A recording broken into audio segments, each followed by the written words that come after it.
Welcome to In the Deep. I'm your host, Catherine Ingram.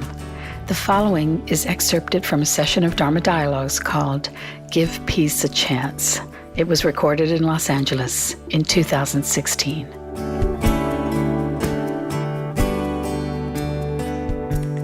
The offering at this gathering is not any kind of teaching, practice, program, philosophy, training.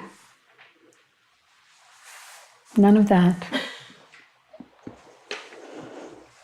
The offering is simply to remember something that you already know, something very important that you already know,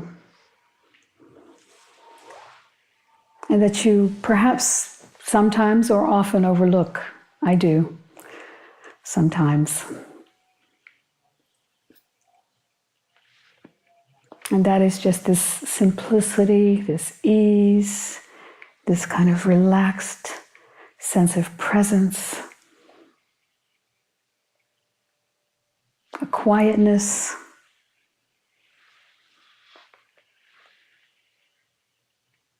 slowing it down so that you can feel yourself.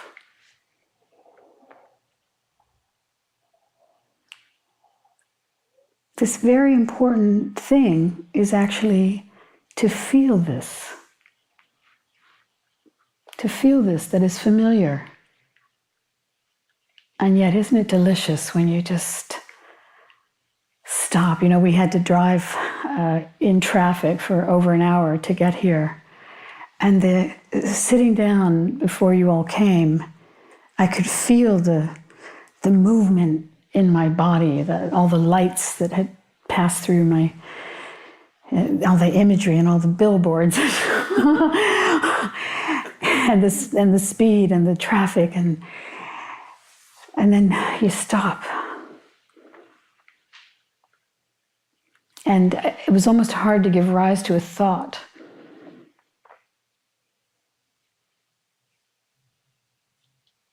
How nice that something so lovely is so close, is so near at hand. And yet we forget, don't we? We kind of forget. We get caught up in the rush. Or we get caught up in a sense that there's going to be something more if only we could unlock the right combination. There's going to be some other thing out there, a happier state, or a better state somehow. And we overlook, we forget entirely, we forget how easy it is when you just sort of rest into it.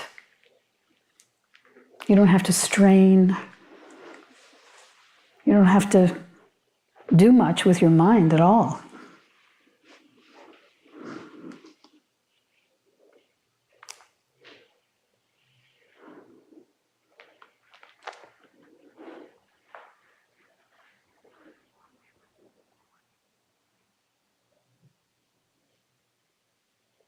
You don't need a philosophy to feel yourself. You don't need a training to feel yourself at ease. It's no goal. It's something you already know.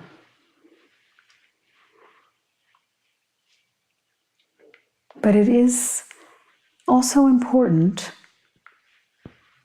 to have some intentionality to visit this ease of being as much as you can.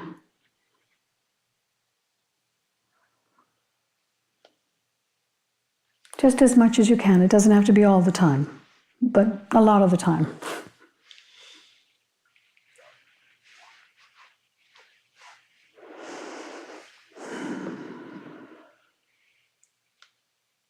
There are always moments that come along in this world. Oh, I had one yesterday, and it's coincidental that we happen to be having this conversation in this particular room, because my longtime friend, Stephen Levine, died a couple of days ago. And his son, Noah, was the founder of this Against the Stream community here. And this gathering here is happening in their space. And I heard that news yesterday. And of course, as it does, it threw me into lots of memories and feelings and a few tears. We go along in this world, and we talked about it last week as well. Of course, there are moments that take your breath away. Take your breath away and rip your heart open, break your heart open again. So it's not to suggest that this sense of ease of being is always just floating along in, like on a cloud of sweetness. Sometimes there are very difficult moments, very sad, sad moments. Tears come and they're welcome. But a lot of times we're fretting and fussing and freaking out when we really don't need to be. When it's like the good moments, when everything's fine, we imagine all kinds of stuff and freak ourselves out, make ourselves anxious or sad or fearful.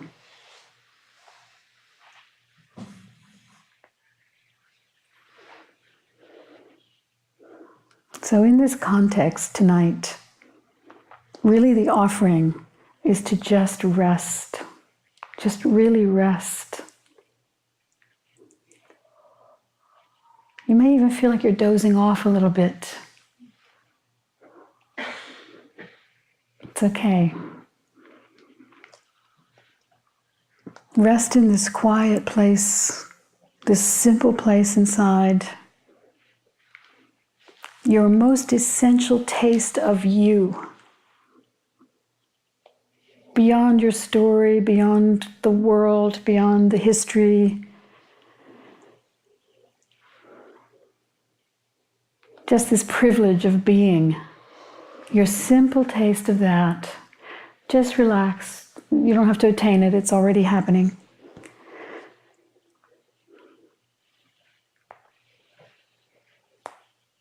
And this is a context. That's the offering. This is a context in which one gets to just soak in that. Nothing extra is needed. We'll soak together.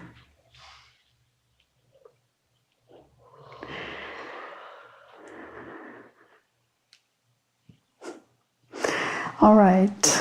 So if anyone has anything you'd like to discuss on these matters, please feel free.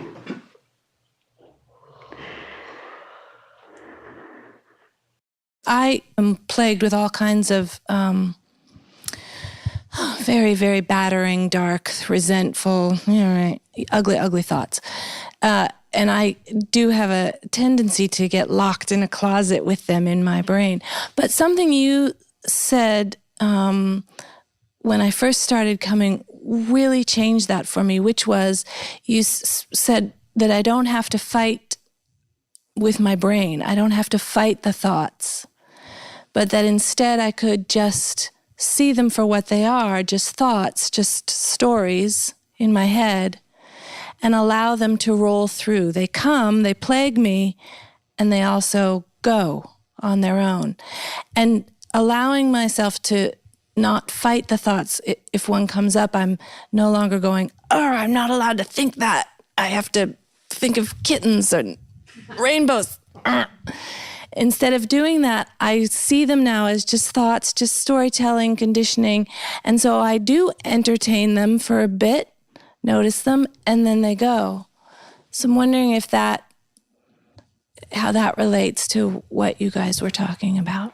yeah, that if they're just passing thoughts, and we all have all through the day all kinds of mishmash is going through the mind, and most of it is inconsequential. Even if some of it is a little bit negative or grumbly or resentful or judging or whatever, mostly it's just traversing the field of awareness. It's going. Occasionally, one can get sort of interested in a particular cluster of thoughts and perhaps some negative ones, and kind of, swirl around in interest on those thoughts. And then you might start to notice you're having a bodily reaction. I was just going to say, I'd start to notice my stomach is all tense, or my throat is closed up. That's right, yes. You start to notice the bodily triggers that are telling you that this is now actually producing chemistry in the body that is anxiety producing or is depressing. And when that awareness, sometimes it takes the body to give you the real signal that now you're starting to really, muck around in this stuff. When that starts to happen, I suggest, rather than let it just keep going, by the way, I'm going to take a slight detour here. Depression, classical depression, is essentially this. It's basically negative thinking that keeps reinforcing itself and turns into very strong body chemistry. And it's very, once the body chemistry is depressed long enough with negative thinking, day after day, week after week, right? It's on its own kind of, it's made its own chemical soup, right? That is now hard to get out of. People will say, they just wake up into it, and their dreams are very depressing as well. And so there's a whole swirl of that powerful emotional chemistry, right? But we can feel little tastes of it, little samples, free samples all through the day. And we can redirect rather than let them take hold, right? It's like if a mosquito lands on you, you don't have to smash it, but you can blow on it and make it go away, You don't just sort of sit there and let thousands of them land and start feeding on you, So in these ways, you begin to become quite like an alchemist with your own self. You start to know when your chemistry is getting off. And it may simply be you need to walk. You need to take a walk. It may be that. That's apparently an incredible antidote to depression and to anxiety. So all of these little tricks, I said last week, this is mind management. All of these little tricks, how you deal with the slips into the story, the big story, right? The dramatic story about me.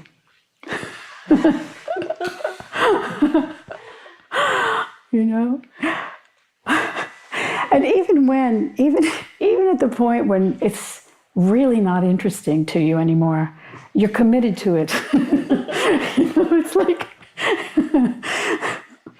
It's like reading War and Peace or something, and you've got still 100 pages left. You can't give up now. So there's an incredibly compelling component to the story. But I promise that there can come a point where you just are sick to death of it, and where it's going to go. It's the troubling aspects of it. So I recommend cutting it as you go, right? Don't have to get rid of it all at once. It doesn't happen that way. It's just, arisings and preferences and opinions and, but judgments come and go. It all becomes like dust in the wind. It becomes inconsequential to you. And so you've heard me say, Jhana, so many times, assume the mind is mad. Who cares what its material is, how many judgments a day come. You may be someone who judges a lot, someone who judges a little. It doesn't matter at all. It's all equally empty material. So you start to have a very free relationship with your conditioning. As you're pointing to in your question, you have a very free, you don't care. You're not trying to make it be nice, It doesn't have to have altruistic thoughts. And in this relaxation, in this openness, gentleness, in this free space around the material, a kindness arises in you. You're being kind to yourself, first of all, and a gentleness arises, a tenderness arises, compassion arises naturally. It's when we are on a program of some sort of purification, then there's a real chance for, I'm going to say cruelty, actually, to become part of your conditioning. Because it's like you're being whipped, right? The abused become the abusers. You're being pushed, and we see it in all these in all these ascetic traditions, where there's a lot of repression and shutting down of the normal components of being a human being. We see the effects of this in violence, in rage, and this is the opposite direction, right?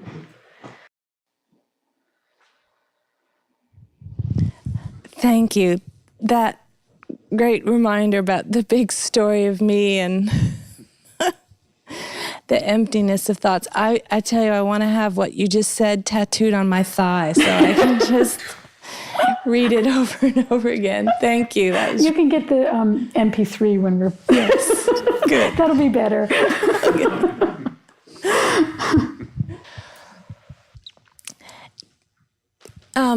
Sometimes when you speak of these quiet moments, you get all dreamy and you go, oh, they're delicious. They're like luxuriating in a bath. And sometimes I totally feel that, like, oh, yes, it's relaxed and it's delicious and sweet and luxurious and so peaceful.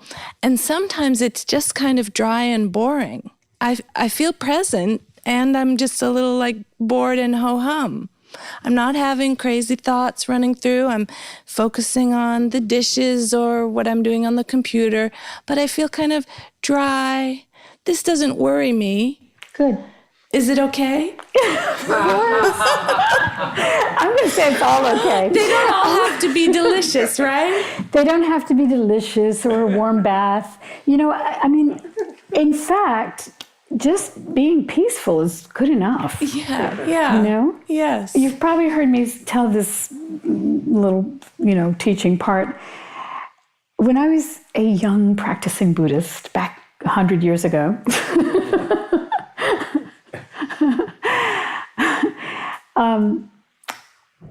our teachers used to say all the time that the Buddha said the highest form of happiness was peace, right? And I used to think, not really. I can think of others. I was young.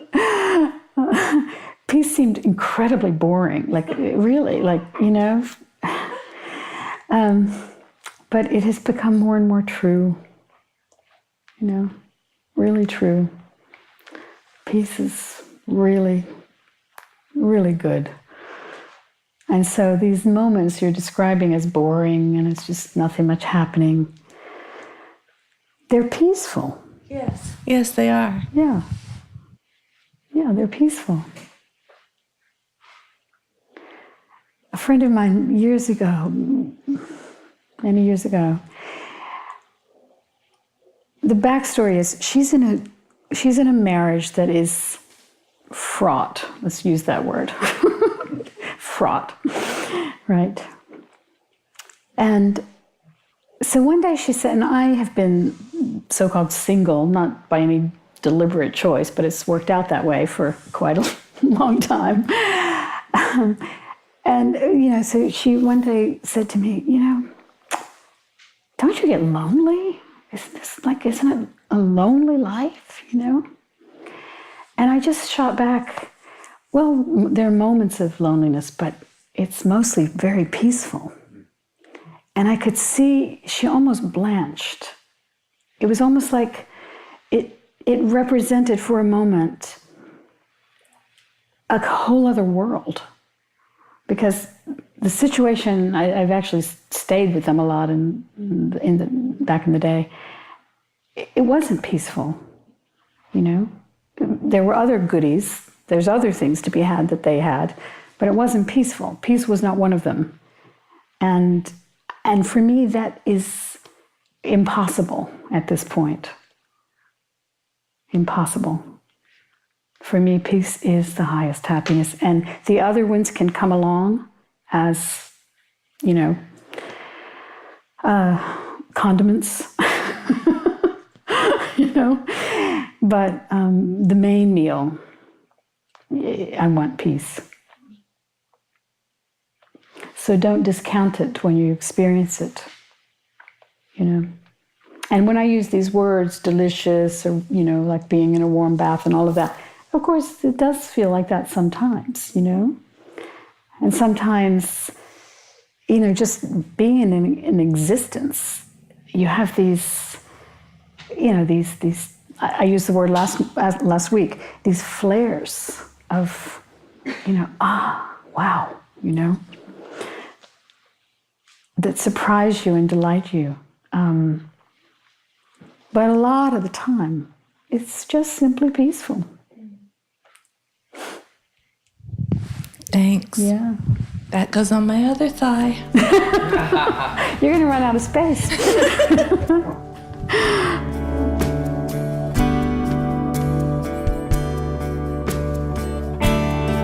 This has been In the Deep. If you'd like to know more about my work, book a private session by phone or Skype, or make a tax-deductible donation in support of these podcasts, which would really help, as it takes quite a lot of time and expense to produce them every week, please visit catherineingram.com. Till next time.